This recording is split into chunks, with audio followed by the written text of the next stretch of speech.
Boa noite, meus amigos e minhas amigas do nosso canal Escola Teológica Católica.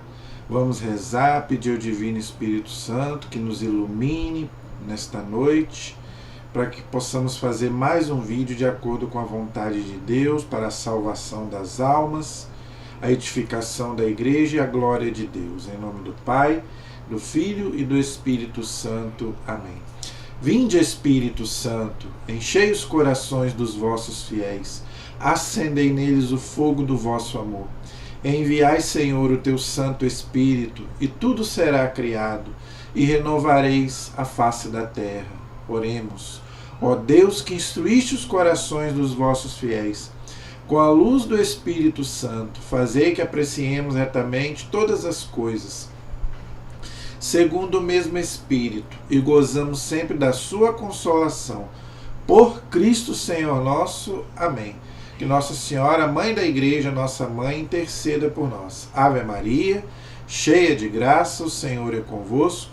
Bendita sois vós entre as mulheres, e bendito é o fruto do vosso ventre, Jesus.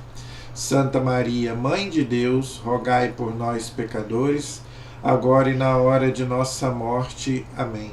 Glória ao Pai, ao Filho e ao Espírito Santo, como era no princípio, agora e sempre. Amém. Nossa Senhora Aparecida, rogai por nós. São José, rogai por nós. Todos os anjos e santos de Deus, rogai por nós. Santo anjo do Senhor, meu zeloso guardador, se a ti me confiou a piedade divina, sempre me rege, me guarde, me governe e me ilumine. Amém. Ó meu Jesus, perdoai-nos, livrai-nos do fogo do inferno, levai as almas todas para o céu e socorrei principalmente as que mais precisarem da vossa misericórdia.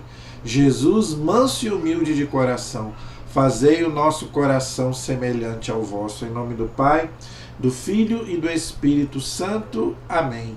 Boa noite, espero que todos estejam bem, na paz de nosso Senhor Jesus Cristo. Que a Sagrada Família de Nazaré esteja com você, protegendo você e toda a sua família. Antes de gravar o nosso vídeo de hoje, nosso recadinho. Você já se inscreveu?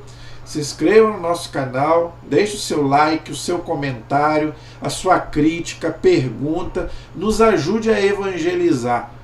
Tá bom, gente? Então, por favor, me ajude a evangelizar, compartilhe os nossos vídeos nos grupos, nas suas redes sociais, aonde você puder me ajudar, um canal de evangelização 100% católico, fiel à Igreja, fiel ao magistério da Igreja, tá bom?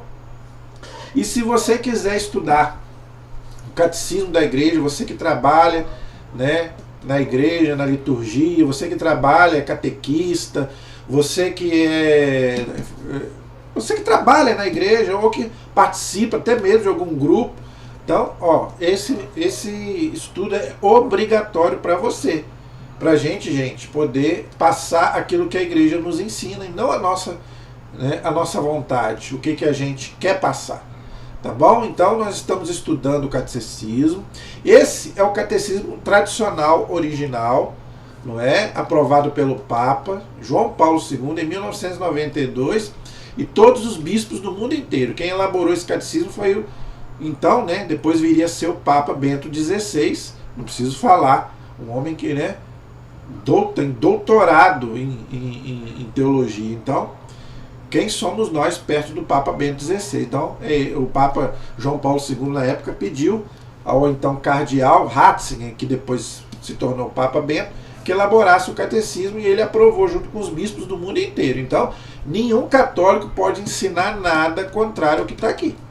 Tá bom? Por isso que eu estou falando. Você que trabalha na igreja, você que é catequista, trabalha na liturgia, então é obrigatório você estudar.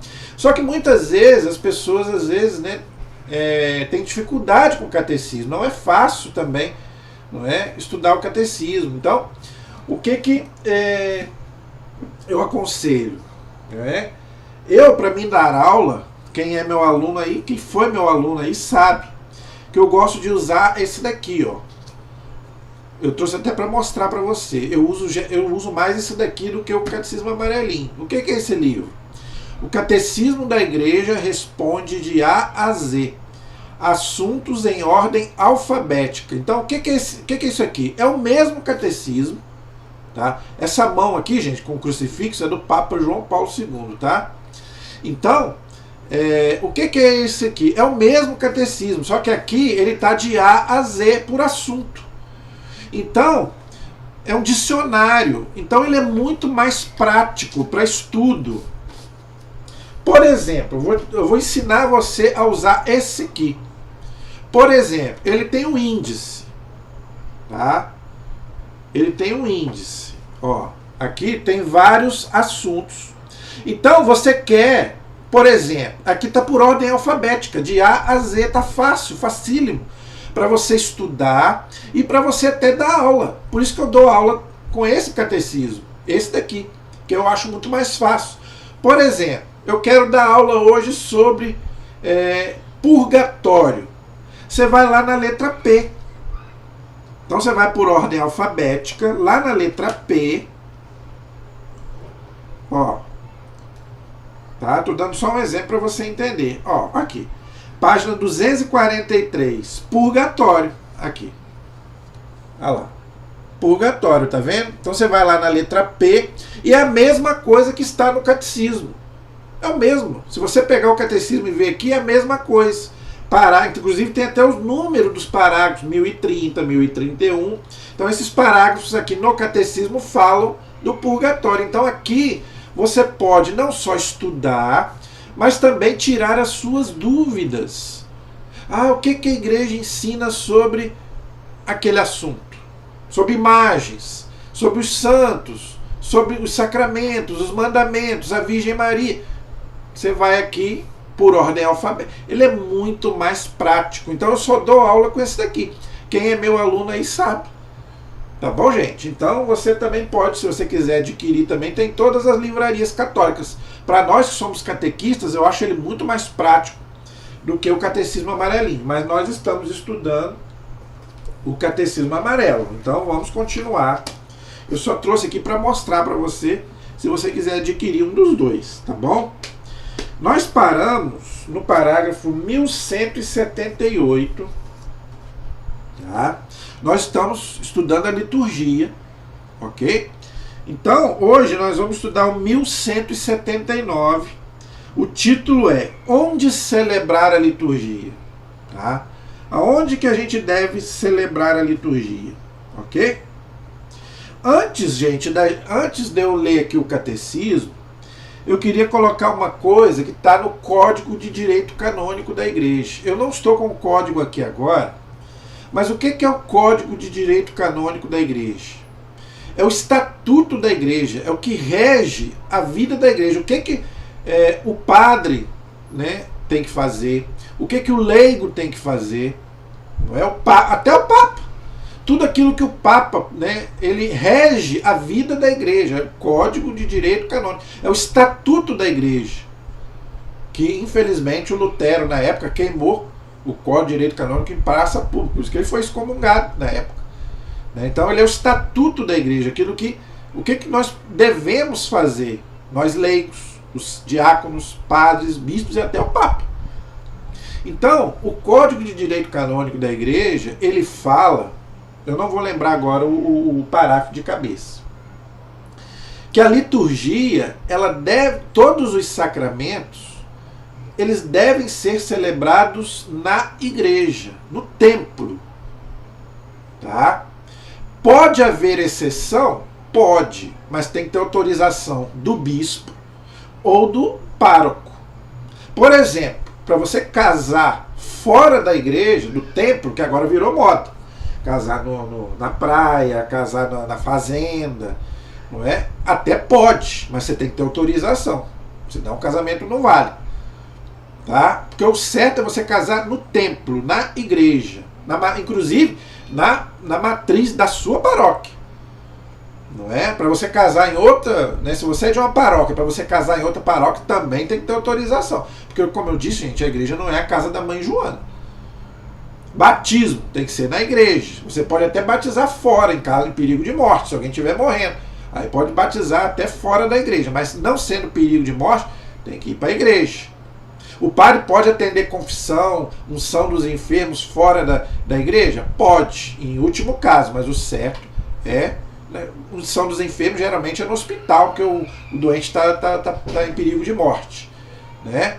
Mas a confissão tem que ser na igreja. O padre até pode atender fora da igreja, entendeu? Mas o correto é não precisa ser nem no confessionário, pode ser, né? Mas o certo é na igreja, tá?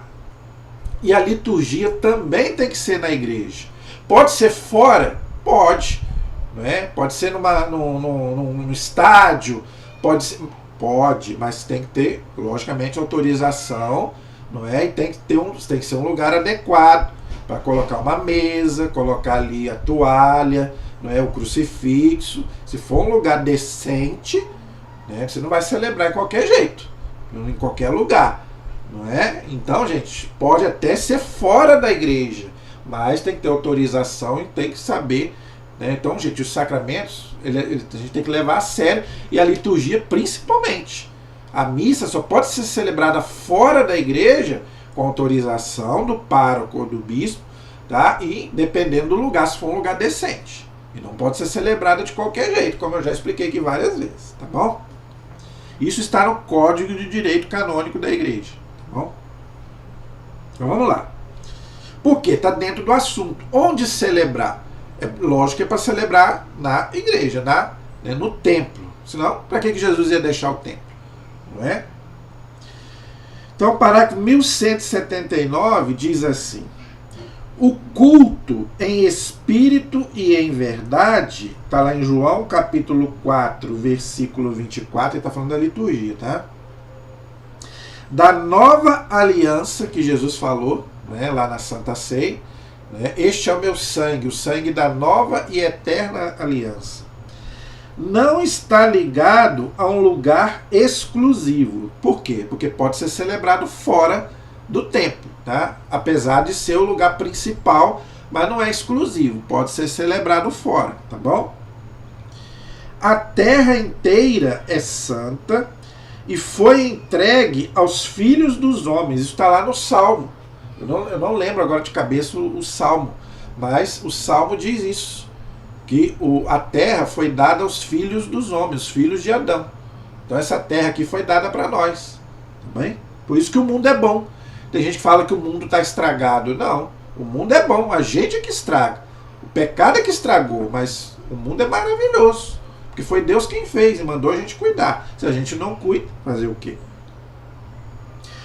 O que ocupa lugar primordial quando os fiéis se congregam em um mesmo lugar são as pedras vivas reunidas para a construção de um edifício espiritual. Primeira carta de Pedro, capítulo 2, versículo 5. O que ele está dizendo? Quando a gente se reúne para a liturgia, nós somos, né? Nós somos, a igreja somos nós, né? Tem o templo, não é? Ou pode ser celebrado até fora do templo, como eu já falei, dependendo do lugar. Mas quem é que celebra a liturgia? Somos nós, os sacerdotes, aqueles que ajudam, e nós também participamos. Então nós somos as pedras vivas desse edifício que é a igreja. Então, gente, eu já expliquei sobre isso. Cristo é a cabeça. A igreja é o corpo e nós somos membros. Nós fazemos parte pelo batismo. Por isso que a liturgia é importante. Nós somos, olha que coisa linda, nós somos as pedras vivas. Sem a gente também não existe liturgia. Não é? Ninguém vai celebrar a liturgia lá sozinho. Então o padre tem que ter as pessoas para ajudá-lo e também nós somos os fiéis. Então é muito bonito isso que São Pedro fala, né? Nós somos as pedras vivas reunidas para a construção de um edifício espiritual. Então a liturgia ela é muito mais espiritual do que física. Ela é uma coisa espiritual, por isso que muitas vezes a gente não entende. Tá bom? O corpo de Cristo, que é a igreja, ressuscitado, é o templo espiritual da qual jorra a fonte de água viva. Eu lembro daquela música maravilhosa que a gente canta na igreja, né? Eu quero em mim um rio de... Então, quer dizer, nós somos, né? Isso é muito bonito, gente. Isso é lindo demais. Incorporados a Cristo pelo Espírito Santo, pelo batismo e pelo crisma. Tá? Então, através do batismo e do crisma, nós somos incorporados a Cristo. Pelo batismo, nós somos membros da igreja, irmãos de Jesus Cristo, filhos de Deus. E pelo crisma, nós somos soldados de Cristo, irmãos. Para quê? Justamente para isso. Para testemunhar a fé e celebrar essa fé. Nós somos igreja, a igreja somos nós. Você é igreja, eu sou igreja. Não é só o Papa, os bispos, não, nós também somos igreja. Nós é que somos o templo do Deus vivo. 2 Coríntios, capítulo 6, versículo 16. Gente, se a gente soubesse disso, se a gente entendesse isso, você e eu somos, vou repetir, nós somos o templo do Deus vivo. Deus mora em nós. O nosso corpo é templo do Espírito Santo, gente. Você sabe o que é isso? Deus mora dentro de nós. Jesus mora aqui. Por isso que na Eucaristia Jesus entra para dentro de nós fisicamente. Por isso que nós não podemos receber Jesus de qualquer jeito. E pelo batismo e pelos sacramentos, a Santíssima Trindade mora aqui dentro de nós. Eu já expliquei isso aqui várias vezes, eu vou explicar novamente. O único momento em que a Trindade não está dentro de nós é quando a gente comete um pecado grave. Aí não, porque Deus é santo. Aí o Espírito Santo já não está mais em nós. Quando é que ele volta? Quando a gente se arrepende e se confessa. Aí a graça, por isso que o sacramento é importante. E na liturgia isso aflora muito mais. Agora eu, estou ali na presença de Deus junto com os irmãos da igreja, que é o corpo de Cristo. É isso que o catecismo está dizendo. Isso acontece através da liturgia. Tá bom? Então, gente, ali na liturgia não é só o padre, não é só aqueles que trabalham, nós também somos pedras vivas desse edifício que é a igreja. Tá vendo? Olha que coisa linda. Isso é muito bonito. 1179, agora é o 1180. Quando o exercício da liberdade religiosa, então ninguém pode ser obrigado, então você pode propor, mas nunca impor a religião, nunca impor os sacramentos. Ninguém pode ser batizado na marra, ninguém pode ser crismado na marra, nenhum sacramento pode ser colocado na marra, porque nós temos liberdade, livre-arbítrio. Nem Deus vai te obrigar a seguir ele, por isso que existe o inferno. Eu já falei isso aqui várias vezes. E não é Deus que manda ninguém para o inferno, por causa da nossa liberdade, inclusive na religião. E nós defendemos isso. A liberdade de crença, a liberdade de culto, até de quem não é católico. A igreja não quer ninguém que seja católico na marra. Não, senhor. Não, se Deus quer Deus não obriga, a igreja vai obrigar. Por isso que a igreja não obriga ninguém, por isso que muita gente sai da igreja. A igreja tem que propor, mas não impor. Ninguém deve impor a religião para ninguém. Você deve convidar, mas se a pessoa não quer, você deve respeitar. Tanto que a igreja diz, se uma pessoa falar, eu não quero que mande celebrar missa depois que ela morrer, não mande celebrar. Porque muita gente às vezes quer celebrar meu parente. Se ele não falou nada, aí pode celebrar. Agora se ele falou, não quero missa depois que eu morrer, tem que obedecer. Ninguém pode ser obrigado a nada, gente. É o que o catecismo está dizendo. O exercício da liberdade religiosa não sofre entraves. Então, ninguém pode ser obrigado a nada, a receber nenhum sacramento. Os cristãos constroem edifícios destinados ao culto divino, que é a liturgia para nós. Não é? Essas igrejas visíveis, aí está falando do templo. Tá? Nós temos também o templo, ok? Essas igrejas visíveis não são simples lugares de reunião, mas significam e manifestam a igreja viva neste lugar, morada de Deus com os homens, reconciliados e unidos em Cristo. Então agora ele já está falando do templo, da igreja. Tem gente que não dá valor ao templo. Eu rezo em qualquer lugar. Quantas vezes eu já ouvi isso? Eu rezo no mato, eu rezo na floresta, tudo bem, não tem problema. Mas, gente, então para que Jesus deixou a igreja, o templo? Agora ele está falando do templo. Ali é para quê? Para que Deus mora ali. Jesus disse isso. Por que outra coisa, Jesus ia no templo de Jerusalém.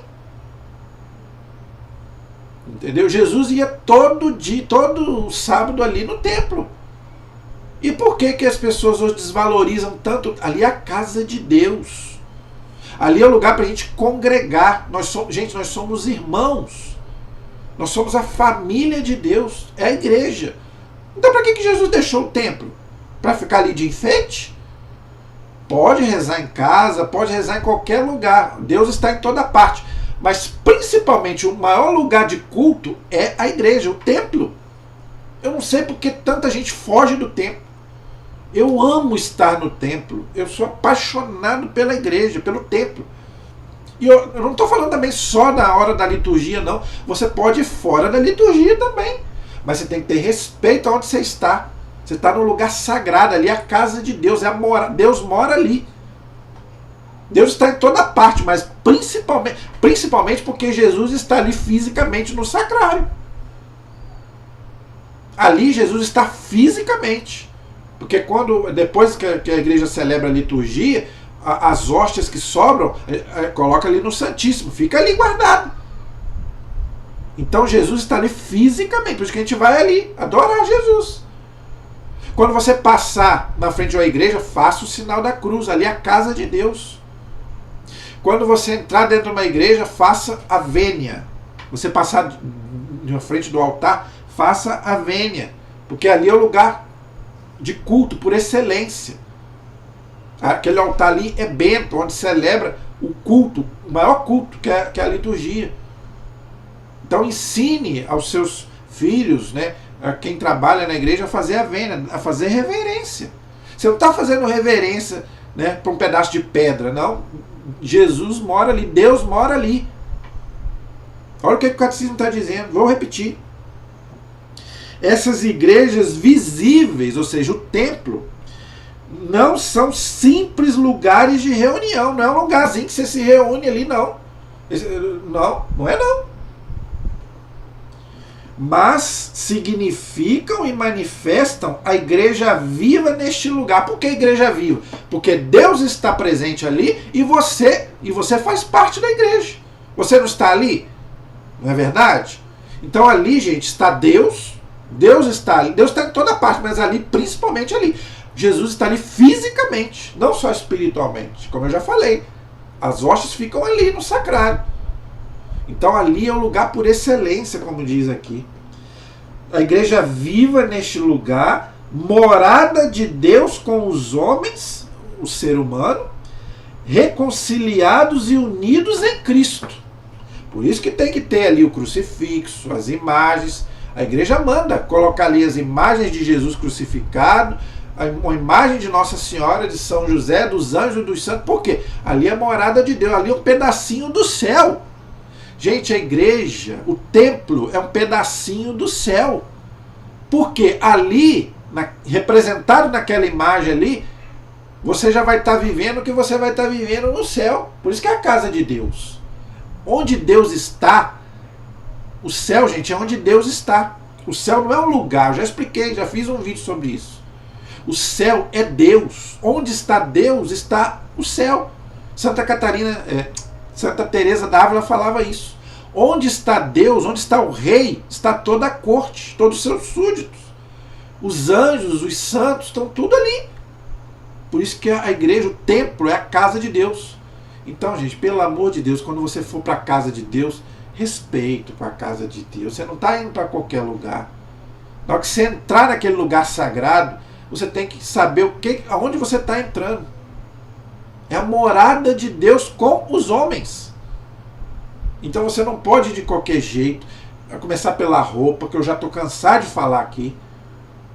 Entendeu? Seja homem, seja mulher. Olha que coisa interessante. A mulher pode colocar um véu. Não é obrigado, mas a mulher pode, quando entrar na igreja, ela pode colocar um véu. Já o homem tem que tirar o chapéu. Se ele tiver com o chapéu, ele tem que tirar.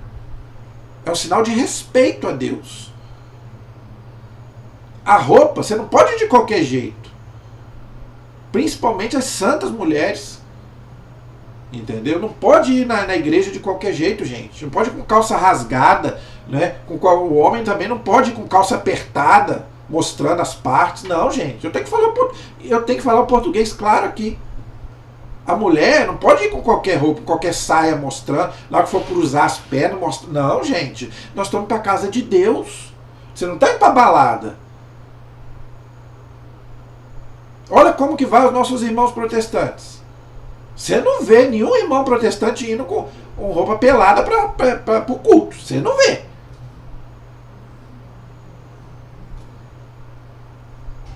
Então, gente, nós temos que ter cuidado com o templo. Parágrafo 1181. A casa de oração. Então, a igreja é casa de oração, não é casa de conversa. Gente, isso me incomoda demais. Gente, tem vezes que eu não consigo escutar a homilia do padre. É uma conversa atrás de mim, que eu sento mais atrás. Mas eu já sentei na frente também com gente conversando atrás. Gente no celular. Por isso que não dá fruto. Por isso que a liturgia, o sacramento não dá fruto. Eu vou na igreja e a minha vida não muda, claro. Você vai para a igreja como você vai para a casa da mãe Joana. A igreja é casa de oração. E Jesus disse isso lá no templo. Por que Jesus expulsou aquele povo de lá? Foi a única vez, gente, que Jesus parecia que não era Jesus. Porque qual é a imagem que a gente tem de Jesus? Um Deus amoroso, um Jesus bonzinho. Mas no tempo ali botou todo mundo para fora. E eu imagino que hoje ele faria a mesma coisa em certas igrejas. Com esse povo aí conversando, com esse povo no celular. Gente, a minha casa é uma casa de oração. Se não for para rezar, não vá. Fique em casa. Eu estou falando para você com todo o carinho do mundo. Se você não vai na igreja para rezar, para se encontrar com Jesus, fique em casa. Se é para conversar, converse lá fora. Fique lá fora conversando. Entrou dentro da igreja, gente, é casa de oração, é para você rezar. A casa de oração, onde a Eucaristia é celebrada e conservada, por quê? Porque é colocada no sacrário, como eu já falei. Onde os fiéis se reúnem, os fiéis, não é os infiéis. Onde a presença do Filho de Deus, Jesus, nosso Salvador, o qual se ofereceu por nós no altar do sacrifício, tudo aquilo que eu já falei, o que vocês estão dizendo,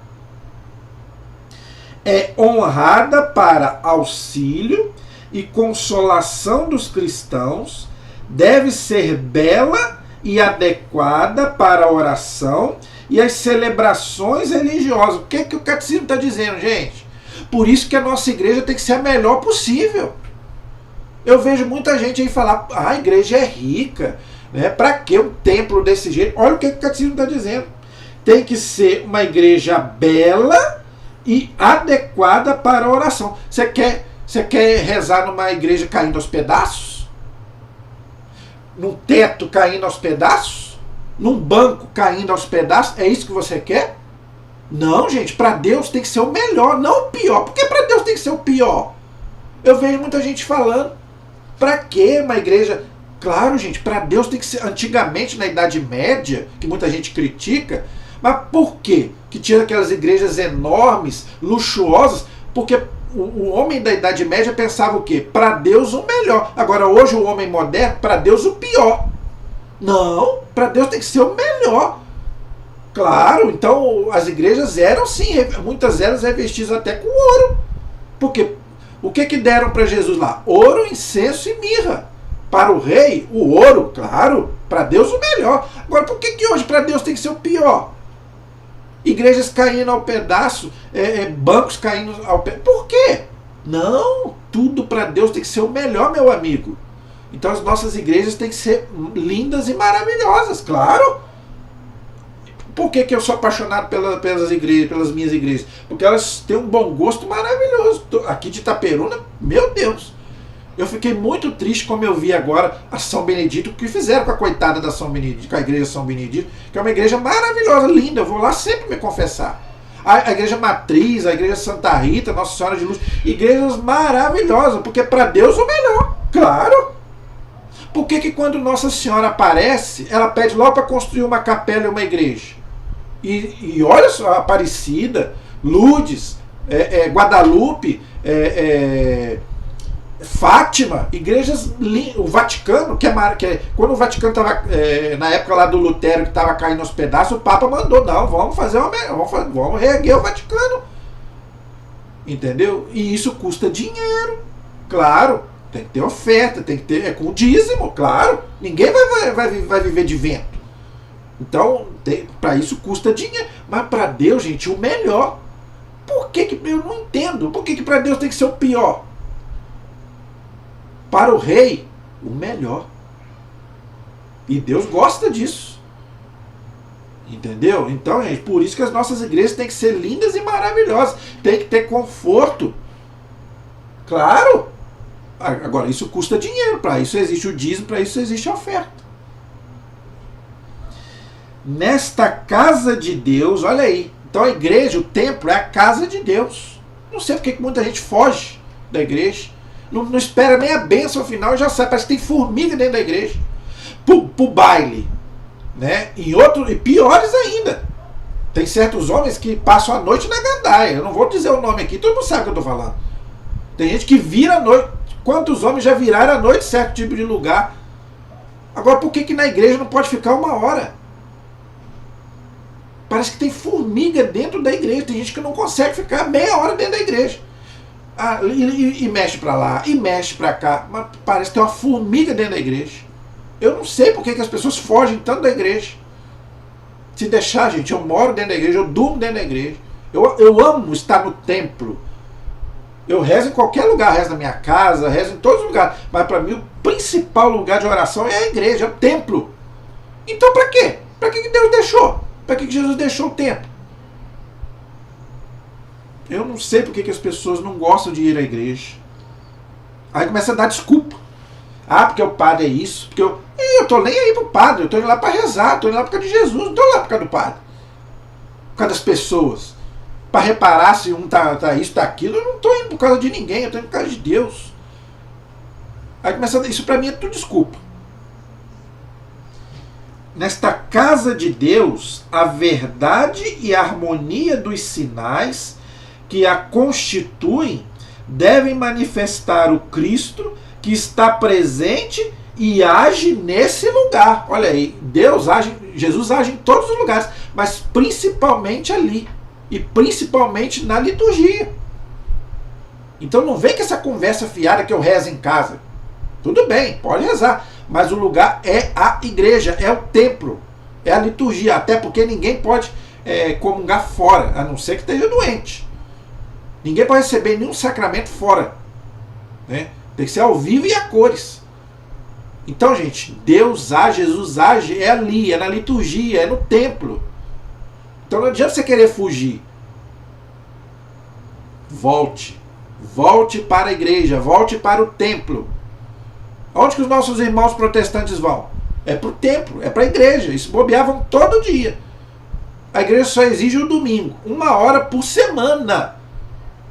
E nem assim. E depois você fala que você ama a Deus. Eu amo a Deus. Eu amo a Deus sobre todas as coisas. Eu guardo o dia do Senhor. Claro que eu guardo. Quem guarda coisa nenhuma? Se nem no domingo, que é o dia do Senhor, você vai à igreja, e você não tem desculpa. Eu estou cansado. Vá no sábado à tarde. Ou então você não pode ir domingo de manhã, porque eu tenho que dormir até mais tarde, que eu trabalhei. Tem à tarde, tem à noite. Aqui na Matriz tem 4 horários. 7 da manhã, 9 da manhã, 5 da tarde, 7 da noite. Você não tem desculpa, meu amigo. Isso é conversa fiada. Não posso ir no domingo? Vá no sábado à noite, é uma exceção.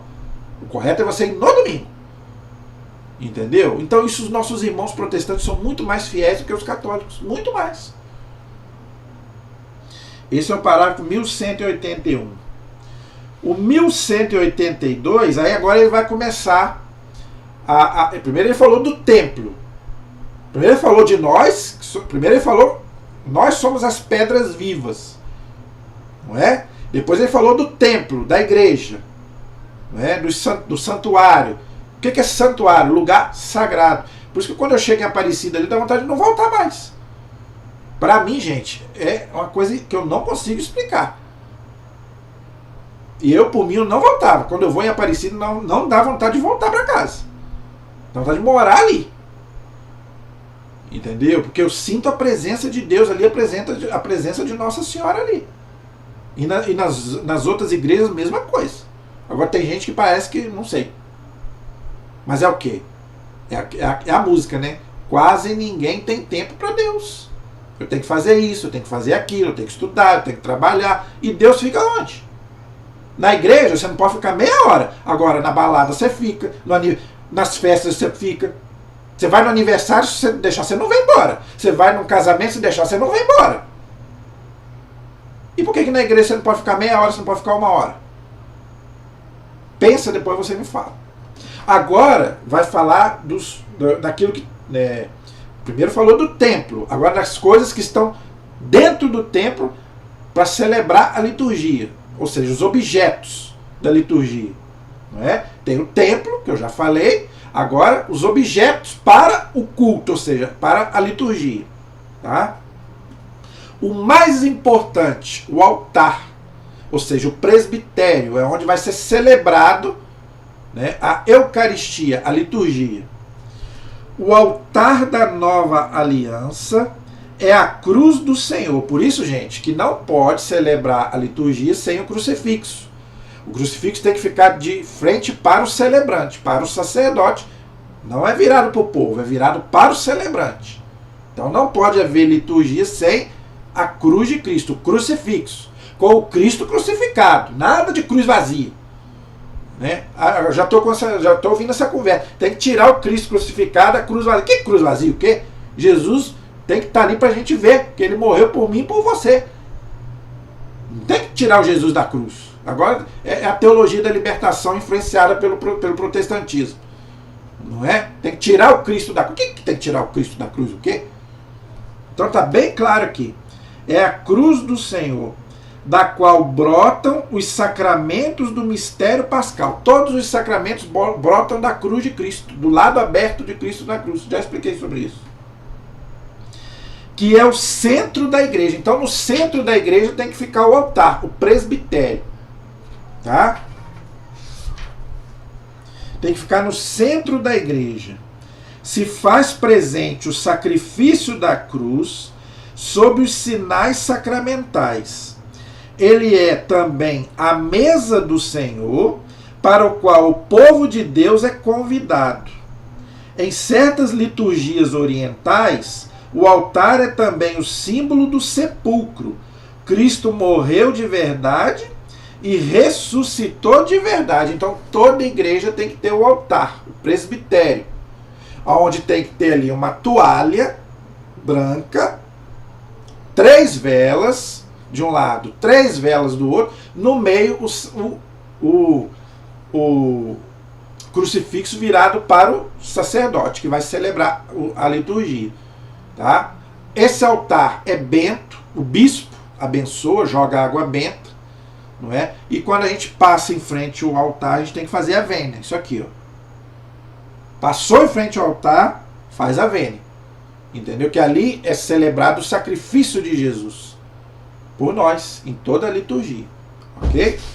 Isso é chamado altar ou presbitério. Ok? Onde fica a cadeira do celebrante, que nós vamos... vai falar aqui. O tabernáculo ou sacrário, não é? Deve ser localizado, parágrafo 1183. Deve ser localizado nas igrejas, em um dos lugares mais dignos, com o máximo decoro, ou seja, respeito. Tá?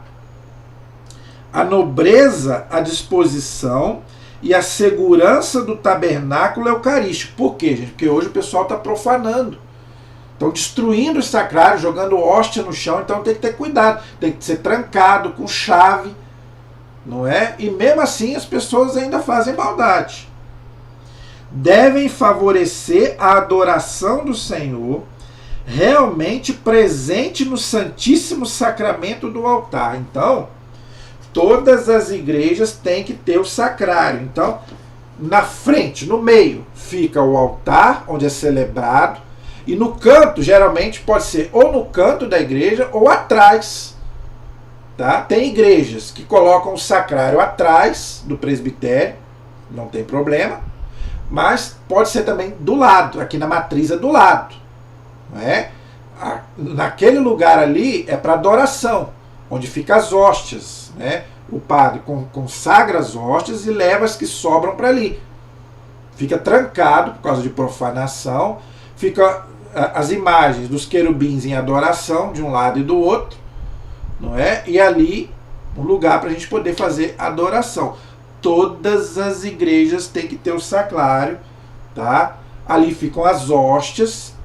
Não, por que o vinho não fica ali? Porque o vinho estraga. Se o vinho estragar, é uma profanação. Então o vinho tem que ser consumido na liturgia, na missa. O padre ele consagra o mínimo de vinho possível para poder ser consumido, porque não tem como guardar. O pão ele tem que ser consumido o mais rápido possível, tá? Mas o vinho ele estraga mais rápido. Se ele azedar, é uma profanação, é o sangue de Cristo. Então, só deixa ali as hóstias consagradas ali para a gente fazer a adoração. Tá bom? Adoração, gente, aí já não é vênia mais. Adoração é com os dois joelhos. Tá bom? Ou, se o Santíssimo estiver exposto, aí tem que ser com os dois joelhos. Se o Santíssimo não estiver exposto, aí pode ser a genuflexão, com um joelho só. Agora, se o Santíssimo estiver exposto, aí tem que ser com os dois joelhos. Ok? Todas as igrejas têm que ter o Santíssimo, tem que ter o Sacrário. Ok? Continuando aí. O Santo Crisma, que usado na unção é sinal sacramental do selo e do dom do Espírito Santo. É tradicionalmente conservado e venerado em algum lugar seguro da igreja. Perto dele pode-se colocar o óleo dos catecúmenos e o óleo dos enfermos. Então, na quinta-feira santa, o bispo abençoa 3 óleos para 3 sacramentos do crisma. Aquele óleo que o bispo coloca no crisma, dos crismandos, ele é abençoado na quinta-feira santa. O óleo, né, dos enfermos, tá? Para unção dos enfermos, para levar para os enfermos, e também para o sacramento da ordem. O diácono, o padre, quando ele é ordenado, ele também é ungido com óleo também. Ok? Esse é o parágrafo 1183. Agora o 1184. A cadeira do bispo é chamada de cátedra. Tá? Então a cadeira que o bispo ou o papa senta, né, ou até o padre, chama-se cátedra. A cadeira do bispo. Ok? A cadeira do bispo ou do presbítero, o presbítero é o padre, tá? A palavra correta, gente, é presbítero. A gente que fala padre, padre quer dizer um pai espiritual. Então ficou mais popular. Padre, sacerdote, mas o correto, a palavra correta é presbítero, tá? Como também a palavra bispo é a palavra mais falada, mas não é o correto não é bispo. Episcopo, vem de episcopado, está lá na Bíblia. Mas como é mais difícil, então a gente fala bispo. Padre é mais fácil, mas o correto é presbítero. Então a cadeira que eles sentam é cátedra. Deve exprimir a função daquele que preside a assembleia. Então a igreja quer dizer assembleia. E dirige a oração. Então ninguém pode sentar na cadeira, nem do bispo, nem do padre, nem do papa. Só quem pode sentar na cadeira é quem está celebrando. Então tem a cadeira principal e tem as outras cadeiras que aí é para o diácono, para os ministros, não é? Aí não tem problema. Mas a cadeira mesmo, principal, a cátedra, é para o celebrante. Então ninguém pode sentar ali. Nenhum leigo pode sentar ali. Tem que ser o padre, o bispo ou o papa. Ok? Chama-se cátedra. Ok? Ambão. O ambão, a dignidade da palavra de Deus, exige que exista na igreja um lugar que favoreça o anúncio desta palavra e para o qual, durante a liturgia da palavra, se volta espontaneamente à atenção dos fiéis. Então, aquele lugar ali onde é proclamada a palavra de Deus na igreja chama-se ambão. Tem que ficar lá no presbitério, no alto, não pode ficar no baixo, porque ali é para a gente poder, principalmente o evangelho, é para a gente vai estar de pé para ouvir a palavra de Deus. Tem que ser um lugar digno, decente, não é? E tem que ficar no alto, para a gente, todo mundo ver, os fiéis ver, e ali chama-se ambão, onde fica, né, o leitor, o leigo pode fazer a primeira leitura e pode fazer a segunda leitura, mas o evangelho não pode ser o leigo, tem que ser o sacerdote, porque ele age na pessoa de Jesus, que eu já expliquei várias vezes, tá bom? Então, aquele lugar ali chama-se ambão, ok? Esse é o parágrafo 1184. Agora o 1185. O congraçamento do povo de Deus começa pelo batismo. Já expliquei isso aqui várias vezes, porque o batismo, gente, nos faz membros da igreja. Tá? Então, antes do batismo, a gente só é uma criatura, a gente só é filho de Deus. Membro da igreja quando a gente é batizado. Por isso que eu insisto tanto. Não espere 10, 15, 20 anos para batizar. Batize o mais rápido possível seu filho. Senão você não é membro da igreja, você não é filho de Deus. Ok? Por isso, a igreja deve ter um lugar para a celebração do batismo. É o chamado batistério. Aquela mesa, aquela pia, desculpa. A mesa é da Eucaristia, né? Ali é a pia batismal, que nós chamamos de batistério, tá bom? É onde nós somos batizados. A maioria somos batizados crianças, que é o correto, mas acontece também de batizar adulto, mas a maioria, né, é criança, vamos dizer assim, não é? E batistério, e fazer com que o povo lembre as promessas feitas na celebração do batismo.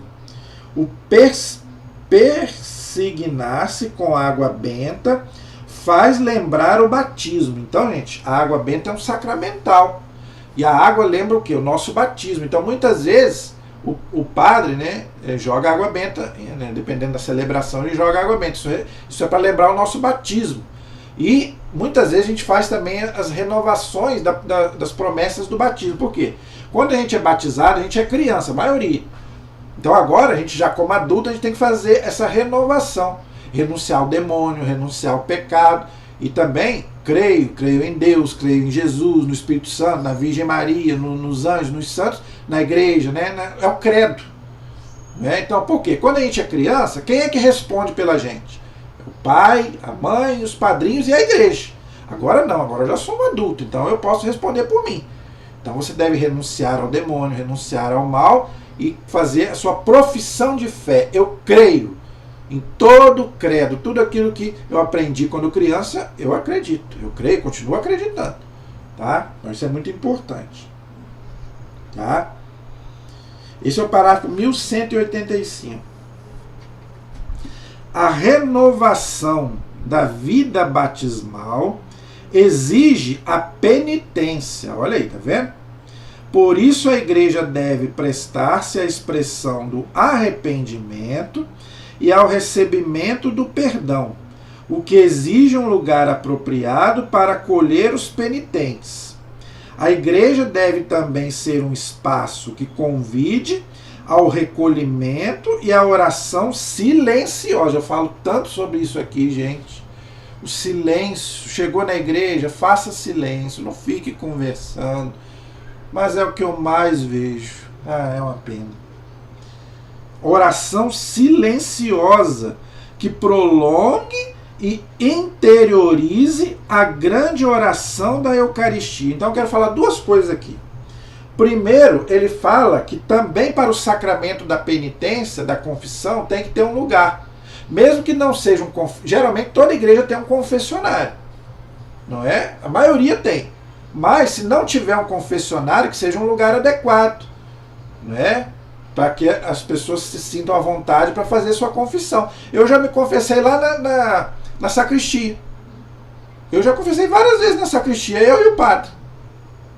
Entenderam? Então, se não tiver um confessionário, na maioria das igrejas, todas as igrejas têm, mas se não tiver um confessionário, que seja um lugar adequado, para que o penitente também possa, né, poder, porque a gente fica um pouco constrangido, né? É uma humilhação fazer, né, contar os seus pecados. Então, pelo menos que a gente tenha privacidade, né, gente? Então, se não tiver um confessionário, que seja um lugar apropriado para que a gente possa fazer, porque o padre não pode contar o nosso pecado para ninguém, entendeu? Mas que seja um lugar, que seja, né, que você tenha privacidade para poder fazer sua confissão. E ele fala aqui, né, que a igreja também é um espaço para a oração silenciosa, que prolongue e interiorize a grande oração eucarística. Então, gente, antes, principalmente antes e depois também. Quando você recebe, é para você ter um minuto para você estar ali rezando, em silêncio com Jesus, não é? Então, gente, por favor, vamos fazer silêncio, não é? Para a gente poder rezar, a gente poder pedir, agradecer.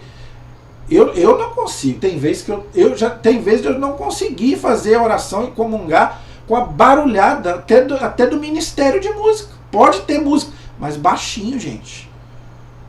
Entendeu? Pelo amor de Deus, tem hora que eu não consigo, sinceramente. Tem hora que a gente não consegue. Último de hoje, 1186. Finalmente, a igreja tem um significado escatológico. Olha aí, tá vendo? Para entrar na casa de Deus. Então, gente, tenha isso no seu coração. A igreja não é a minha casa, não é a casa do Padre, é a casa de Deus. Entenda isso. É preciso atravessar um limiar, símbolo da passagem do mundo ferido pelo pecado para o mundo da vida nova, a qual todos os homens são chamados. Então, todos são chamados para a casa de Deus. Todos, é o que eu falei. Todos são chamados, agora vem quem quer, ninguém é obrigado. A igreja visível simboliza a casa... Olha, gente, isso é muito importante, isso é muito bonito. A casa visível simboliza a casa paterna, a casa do Pai, ou seja, o céu, foi o que eu falei. Para a qual o povo de Deus está a caminho. Gente, nós estamos a caminho. A palavra paróquia significa terra de exílio. Gente, nós não somos deste mundo, nós estamos aqui de passagem. Então nós somos peregrinos. Por que a gente fica de pé na hora do evangelho e na hora da bênção? Porque nós continuamos em caminho. E o padre fala, ide em paz, que o Senhor vos acompanhe. Então, gente, nós somos peregrinos. É pra gente, a palavra missa vem de missão. É para você continuar. Porque nós não sabemos o dia de amanhã. Então, isso que o catecismo está dizendo. Para a qual o povo de Deus está a caminho, e na qual o Pai enxugará toda lágrima dos seus olhos. Apocalipse 21, versículo 4.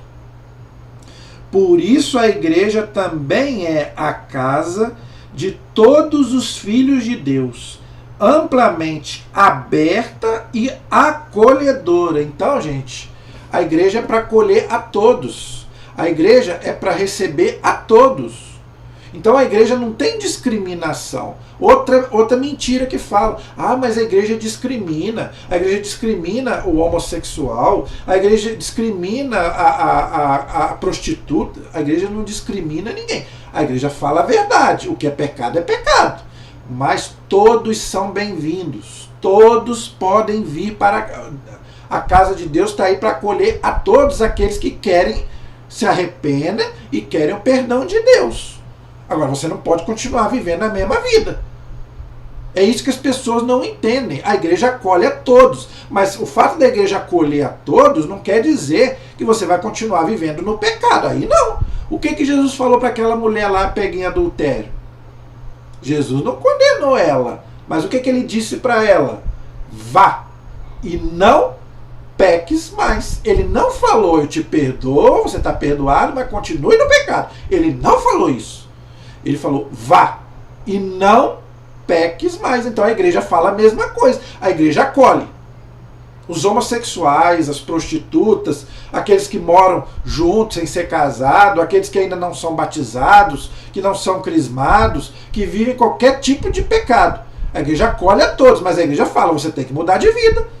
Por isso que quando a gente vai receber um aluno, muita gente fica com raiva da gente.